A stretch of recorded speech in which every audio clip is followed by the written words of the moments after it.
નમસ્કાર વિદ્યાર્થી મિત્રો, હું પંકજ રાવત સર સ્વાગત કરું છું આપ સર્વેનું આપણા સૌની ચેનલ પર। દોસ્તો, અહીં આપણે સોલ્વ કરી રહ્યા છીએ વર્ષ 2026 ની બોર્ડ પરીક્ષા માટે ગાલા અસાઇનમેન્ટ, જ્યાં ધોરણ 12 ની અંદર આજના આ વિડીયોમાં આપણે પ્રશ્નપત્ર નંબર 4 નામાના મૂળ તત્વો એટલે કે અકાઉન્ટ્સ વિષયના વિભાગ એ અને બી નું સોલ્યુશન વિગતવાર સમજીશું।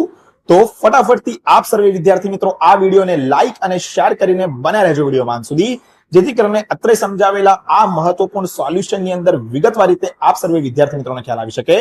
આ સિવાય જો આપ શ્રી છો આપણી ચેનલ ઉપર નવા અને હજુ સુધી ચેનલ ઉપર નથી જોડાયા તો નીચે આવેલા લાલ કલરના સબસ્ક્રાઇબ બટનને દબાવીને ચેનલ ઉપર જોડી દેજો તથા બાજુમાં આવેલા બેલ આઇકનને કરી દેજો ઓલ પર સેટ, જેથી કરીને ભવિષ્યમાં આવનારા ધોરણ 12 સંબંધિત આવા જ મહત્વપૂર્ણ વિડીયોઝ બોર્ડ પરીક્ષા સુધી અને બોર્ડ પરીક્ષા પછી પણ આપ સર્વે વિદ્યાર્થી મિત્રોને મળતા રહે। ચાલો દોસ્તો, વધુ વાર ન કરતા કરીએ છીએ શરૂઆત હર હંમેશની જેમ અહીંયા આપણે આપણા વિકલ્પો વાળા પ્રશ્ન એટલે કે વિભાગ A થી 1 થી 20 નંબરના પ્રશ્નો 20 ગુણ જે છે તે આપણને પ્રત્યેક એક પ્રશ્નને ધરાવતા અહીંયા આપણને મળી ગયા છે। પ્રશ્ન નંબર પત્ર 4 ની વાત જે છે તે અહીંયા આપણે કરી રહ્યા છીએ। સૌથી પહેલું, ભાગીદારના ચાલુ ખાતાની ઉધાર બાકીનું વ્યાજ પેઢી માટે શું ગણાય? જુલાઈ 23 માં પૂછાયેલો પ્રશ્ન છે। વિકલ્પ નંબર સી આવક દોસ્તો આપણો આવી જશે સાચો જવાબ। બીજું, હંગામી મૂડી પ્રથામાં ભાગીદારના ભાગનો નફો કયા ખાતે કઈ બાજુ લખાય? વિકલ્પ નંબર બી મૂડી ખાતે જમા બાજુ લખાય છે। ત્રીજું, પાઘડી એ ખાલી જગ્યાનું નાણાકીય મૂલ્ય છે। માર્ચ 23 માં પૂછાયેલો પ્રશ્ન। પાઘડી એ ધંધાકીય એકમની પ્રતિષ્ઠાનું નાણાકીય મૂલ્ય છે। ચોથું, રોકાયેલી મૂડી બરાબર શું? તો વિકલ્પ નંબર એ આવી જશે કુલ મિલકતો માઇનસ કુલ દેવા, એટલે થઈ જાય આપણી રોકાયેલી મૂડી। ત્યારબાદ પાંચમો પ્રશ્ન છે, ભાગીદારી પેઢીના પુનર્ગઠન વખતે પાકા સરવૈયામાં દર્શાવેલ સંશોધન વિકાસ ખર્ચ ક્યાં દર્શાવવામાં આવે છે? માર્ચ 24 માં પૂછાયેલો પ્રશ્ન છે। વિકલ્પ ડી આવી જશે સાચો જવાબ। ભાગીદારના મૂડી ખાતામાં ઉધાર બાજુએ જે છે તે લખવામાં આવે છે।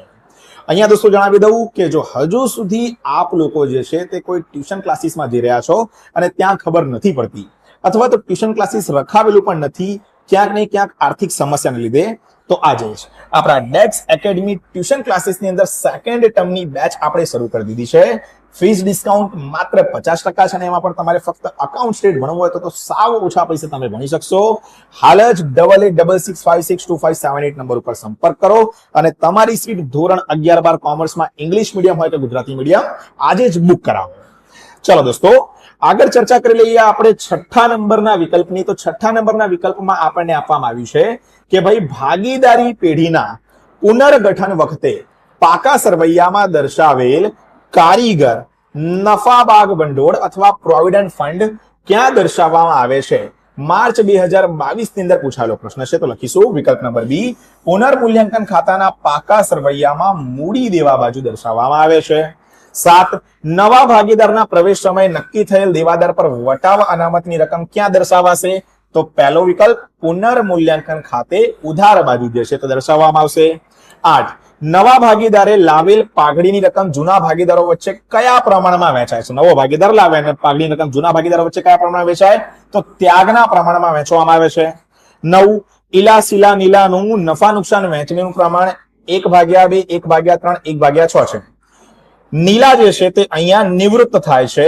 ચાલુ ભાગીદારોનું નફા નુકસાન વહેંચણીનું પ્રમાણ કયું રહેશે? તો કયા ભાગીદારો વધશે આપણી પાસે? એક વધશે ઈલા અને બીજી વધશે સીલા। શું ભાગ છે એમનો? 1/2, 1/3।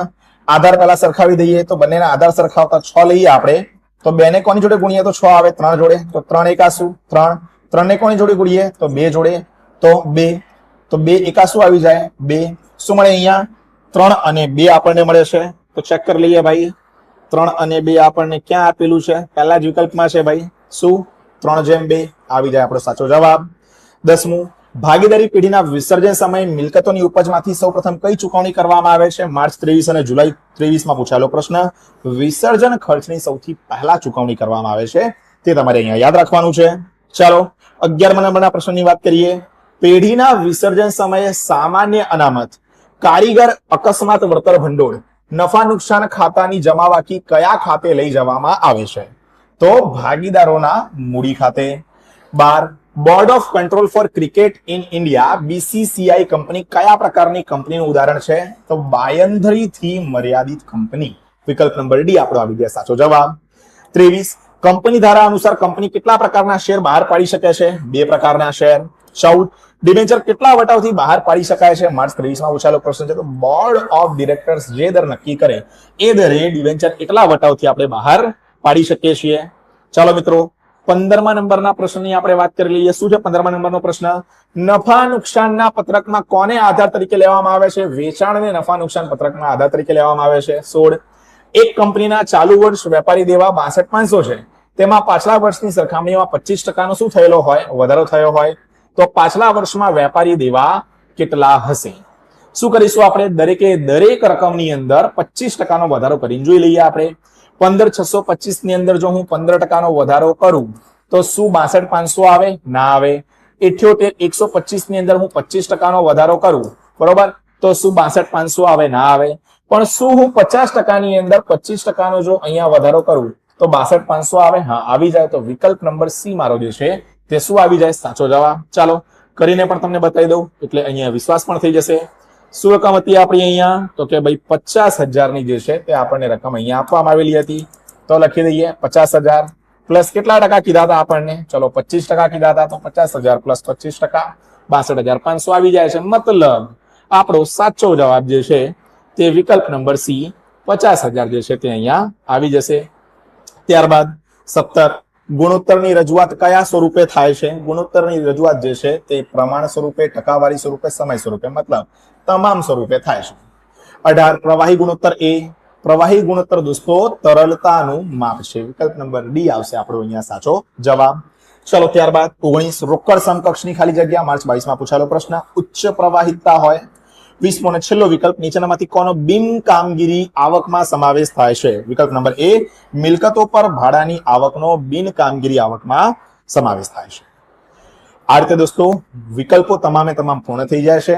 અહીંયા જણાવી દઉં કે ઘણી બધી એવી ગુપ્ત સૂચનાઓ છે કે જે આપણે YouTube ઉપર પ્રદર્શિત કરી શકતા નથી. તે તમામે તમામ સૂચનાઓ આપણા ઇન્સ્ટાગ્રામ પેજ ઉપર તમને પ્રાપ્ત થઈ જશે. ઇન્સ્ટાગ્રામ ઉપર આપણને અચૂકથી ફોલો કરજો. મારું personal page @Pankaj Rawat sir કે પછી આપણા ક્લાસીસનું પેજ @DEX Academy સર્ચ કરો અને ઇન્સ્ટાગ્રામ ઉપર ચોક્કસથી ફોલો કરો. મેં કીધું ઘણી બધી ગુપ્ત માહિતી ત્યાં શેર કરવામાં આવે છે. આ સિવાય દોસ્તો તમે મારી જોડે પર્સનલ વાર્તાલાપ જે છે તે પણ ઇન્સ્ટાગ્રામ ઉપર ફોલો કરીને જે છે તે કરી શકશો. તો ઇન્સ્ટાગ્રામ ઉપર ફોલો કરવાનું બિલકુલ પણ ના ભૂલતા. ચાલો દોસ્તો, વિભાગ બી ની હવે આપણે આગળ ચર્ચા કરીએ, જેમાં 21 થી 30 નંબરના પ્રશ્નો એક વાક્યમાં ઉત્તર લખવાવાળા પૂછાય છે. આપણને પ્રત્યેક માટે 1 ગુણ મળે છે. 10 પ્રશ્નો 10 ગુણ અહીંયા આપણને મળી જશે. સૌથી પહેલો પ્રશ્ન છે ભાઈ, પાઘડી એટલે શું? બરાબર, સૌથી પહેલો પ્રશ્ન આપણને શું પૂછવામાં આવેલો છે કે પાઘડી એટલે શું? માર્ચ 2022 ની બોર્ડ પરીક્ષામાં પૂછાયેલો અહીંયા આ જે છે તે પ્રશ્ન છે. તો અપેક્ષિત નફા કરતા વધુ નફો કમાવવાની ધંધાની પ્રતિષ્ઠાનું મૂલ્ય એટલે શું? તો કે ભાઈ પાઘડી. 22, પુનર્મૂલ્યાંકન કોને કહેવાય? ચાલુ ભાગીદારી પેઢીના ચોપડે મિલકતો અને દેવા જે કિંમતે નોંધાયેલા હોય તેને વર્તમાન કિંમતે લાવવા એટલે પુનર્મૂલ્યાંકન. 23, ભાગીદારની નિવૃત્તિના સંજોગો જણાવો. ભાગીદારની નિવૃત્તિના સંજોગોને નીચે મુજબ 2 ભાગોમાં વહેંચી શકાય. પહેલું, ભારતીય ભાગીદારી ધારા અનુસાર અને બીજું ભારતીય ભાગીદારીની અંગત કારણોસર એટલે કે સ્વૈચ્છિક નિવૃત્તિ દ્વારા. 24, ભાગીદારીનું વિસર્જનનો અર્થ સમજાવો. માર્ચ 24 માં પૂછાયેલો પ્રશ્ન છે. ભાગીદારના પ્રવેશ, નિવૃત્તિ કે મૃત્યુના કારણે ભાગીદારનું સ્વરૂપ બદલાય છે. ભાગીદારો બદલાય છે, પરંતુ પેઢીનું વિસર્જન થતું નથી. તેને ભાગીદારીનું શું કહેવામાં આવે ભાઈ? વિસર્જન કહેવામાં આવે છે. ચાલો 25મા નંબરનો પ્રશ્ન છે. ભાગીદારી પેઢીના વિસર્જનની રીતો જણાવો. ભાગીદારી પેઢીના વિસર્જન રીતો 2, સામાન્ય વિસર્જન અને અદાલતના હુકમથી વિસર્જન. 26, જામીનગીરીના આધારે ડિબેન્ચરના પ્રકાર જણાવો. માર્ચ 22 નો પ્રશ્ન છે. તો ગીરવી કે તારણવાળા ડિબેન્ચર અને સાદા અથવા તારણ વગરના ડિબેન્ચર. 27, ગુણોત્તર ક્યારે ઉપયોગી બને છે? માર્ચ 23 ની અંદર દોસ્તો પૂછાયેલો અહીંયા આ પ્રશ્ન છે. તો જ્યારે ગુણોત્તરની કોઈ ધોરણ સાથે સરખામણી કરવામાં આવે ત્યારે જ તે શું બને છે ભાઈ? ઉપયોગી બને છે. 28, તરલતા એટલે શું? માર્ચ 23 માં પૂછાયેલો પ્રશ્ન છે. ધંધાકીય એકમની ટૂંકા ગાળાની જવાબદારી ચૂકવવાની ક્ષમતાને શું કહેવામાં આવે છે? તરલતા કહેવામાં આવે છે. 29, રોકડ પ્રવાહ એટલે શું? જુલાઈ 23 માં દોસ્તો પૂછાયેલો પ્રશ્ન છે. રોકડ પ્રવાહ એટલે રોકડ અને રોકડ સમકક્ષની આવક અને જાવક. 30, કામગીરીની પ્રવૃત્તિઓ એટલે શું? કામગીરીની પ્રવૃત્તિઓ એટલે ધંધાની ઉપજના સર્જનની મુખ્ય પ્રવૃત્તિઓ જે રોકાણ કે નાણાકીય પ્રવૃત્તિઓ નથી. તો આવી રીતે દોસ્તો વિભાગ એ અને બી થઈ જાય છે. એકાઉન્ટના પ્રશ્નપત્ર નંબર 4 નું પણ પૂર્ણ. આ સિવાય મેં કીધું ઘણા બધા ગાલા અસાઇનમેન્ટના ઓલરેડી આપણે વિડીયો સોલ્યુશન્સ બનાવેલા છે, તેને પણ અચૂકથી નિહાળજો. આપણા વિડીયોઝને વધુમાં વધુ સ્કૂલના ટ્યુશનના મિત્રો જોડે શેર કરજો. જેટલા વધારે વિડીયો શેરિંગ થશે એટલા જલ્દી વિડીયોઝ આવશે. બાકી લબાડ ખાતાની જેમ કામ જે છે તે ચાલુ રહેવાનું છે, કારણ કે તમારી લાઇક્સ અને તમારા વ્યૂઝ અને તમારા શેરિંગ ઉપરથી ખબર પડશે કે ખરેખર તમને વિડીયોઝની જરૂર છે અને વધુ વિડીયો બનાવવા માટેના પ્રયત્નો જે છે તે અહીંયા હું કરતો રહીશ. બાકી આજના વિડીયોમાં આટલું જ રાખીએ છીએ. વિડીયો પસંદ આવ્યો હોય તો વિડીયોને કરી દેજો લાઇક, બાકીના વિદ્યાર્થી મિત્રો જોડે કરી દેજો વિડીયોને શેર, અને ચેનલ ઉપર નવા છો તો સબસ્ક્રાઇબ કરવાનું ભાઈ બિલકુલ પણ ના ભૂલતા. મળીએ છીએ દોસ્તો જલ્દી જ એક નવા વિડીયોમાં આવા જ કેટલાક મહત્વપૂર્ણ સોલ્યુશનની સાથે. ત્યાર સુધી થેન્ક યુ સો મચ. જય હિન્દ, વંદે માતરમ.